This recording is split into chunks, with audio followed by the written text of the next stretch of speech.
Romanos 8. Portanto, agora nenhuma condenação há para os que estão em Cristo Jesus, que não andam segundo a carne, mas segundo o Espírito. Porque a lei do Espírito de vida em Jesus Cristo nos livra da lei do pecado e da morte. Pois o que era impossível à lei, já que estava enferma pela carne, Deus, enviando o seu Filho em semelhança à carne do pecado, pelos pecados, condenou essa fonte pecaminosa na própria carne, para que a justiça da lei se cumprisse em nós, que não andamos segundo a carne, mas segundo o Espírito. Porque os que são segundo a carne inclinam-se para as coisas da carne, mas os que são segundo o Espírito para as coisas do Espírito. Porque a inclinação da carne é morte, mas a inclinação do Espírito é vida e paz. Ter uma inclinação da carne é ter uma inimizade com Deus, porque os da carne não estão sujeitos à lei de Deus, nem poderia ser. Pois os que estão na carne não podem agradar a Deus. Você, porém, pode, se não está na carne, mas no Espírito, se é que o Espírito de Deus habita em ti. E se alguém não tem o Espírito de Cristo, essa pessoa não é de Cristo. E se Cristo está em você, o corpo, na verdade, está morto por causa do pecado, mas o seu espírito vive por causa da justiça.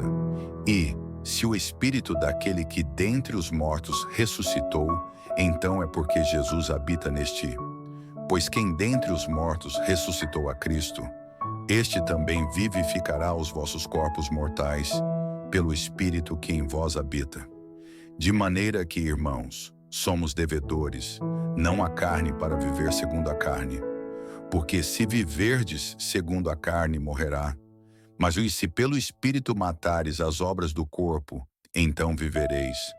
Porque todos os que são guiados pelo Espírito de Deus, esses são filhos de Deus. Porque você não recebeu o espírito de escravidão, para outra vez estar em temor, mas recebeu o espírito de adoção de filhos, pelo qual clamamos: Abba, Pai. O próprio Espírito testifica com o nosso espírito que somos filhos de Deus. E se nós somos filhos, somos logo herdeiros também, verdadeiramente herdeiros de Deus e co-herdeiros de Cristo. É certo que com Ele padecemos, para que também com Ele sejamos também glorificados.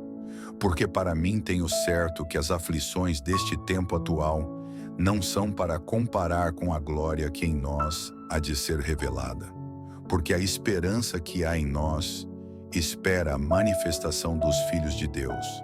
Porque a criação ficou sujeita à vaidade, não por sua vontade, mas por causa do que a sujeitou, na esperança de que também a mesma criatura será libertada da servidão da corrupção, para a liberdade da glória dos filhos de Deus. Porque sabemos que toda a criação geme e está juntamente com dores de parto até agora.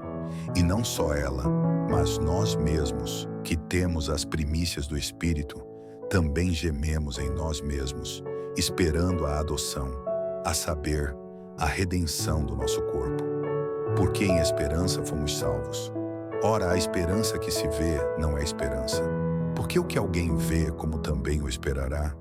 Mas se esperamos o que não vemos, com paciência o esperamos.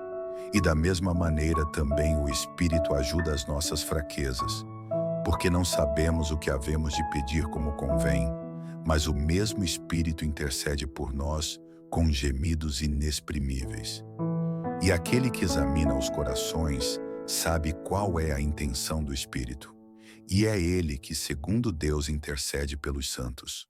Sabemos que todas as coisas contribuem juntamente para o bem daqueles que amam a Deus, daqueles que são chamados segundo o seu propósito.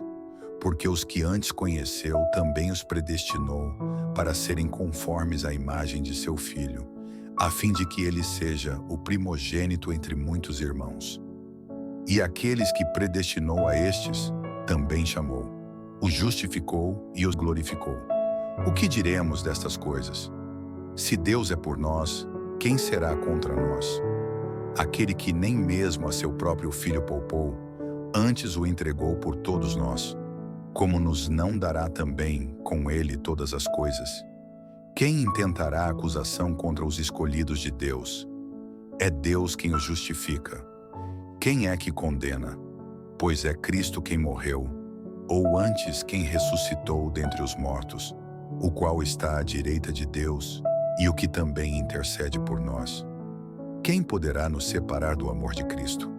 A tribulação, ou a angústia, ou a perseguição, ou a fome, ou a nudez, ou o perigo, ou a espada?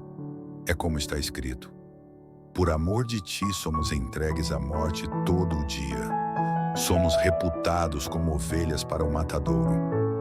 Mas em todas estas coisas somos mais do que vencedores. Vencedores por aquele que sempre nos amou. Porque estou certo de que nem a morte, nem a vida, nem os anjos, nem os principados, nem as potestades, nem o presente, nem o que há de vir, nem a altura, nem a profundidade, nem alguma outra criatura, nada nem ninguém poderá nos separar do amor de Deus, e que está em Cristo Jesus nosso Senhor. Bom dia, bom domingo, Jesus te ama.